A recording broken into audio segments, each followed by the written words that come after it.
বাথরুমের জন্য কিছু টালি নিয়ে এসেছি। এই মালগুলি নিয়ে এসেছি জনপ্রিয় ট্রেডার্স থেকে।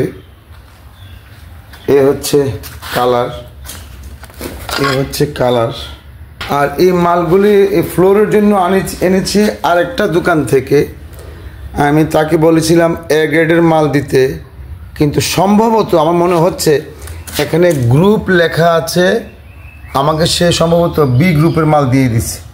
এই যে গ্রুপ, এই যে এখানে গ্রুপ, এই যে গ্রুপ, এখানে লেখা B1B, মানে বি গ্রেপের সম্ভবত। আমি যেটা বুঝতে পারছি, প্যাকেটটা রাখবো, আমি যাচাই করব যে সে আমাকে বি গ্রেডের মাল দিয়ে দিয়েছি। আর হচ্ছে বাজার আরেকটা দোকান থেকে এই মালগুলি আমি নিয়েছি।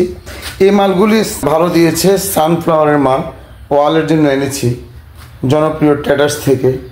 আর ওই মালগুলির দোকানের নামটা বললাম না, চাই না তার ক্ষতি হোক, কিন্তু মানুষের সাথে এভাবে প্রতারণা করা ঠিক হয়নি।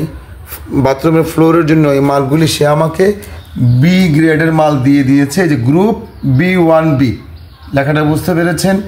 আর সকলকে বলবো, আপনারা যখন মালামাল কিনবেন, যেখান থেকে কিনেন, যত বিশ্বস্ত হোক না কেন, নিজে দেখে বুঝে কিনবেন। আমি মানবিক লিটন ভাই, আল্লাহ হাফিজ।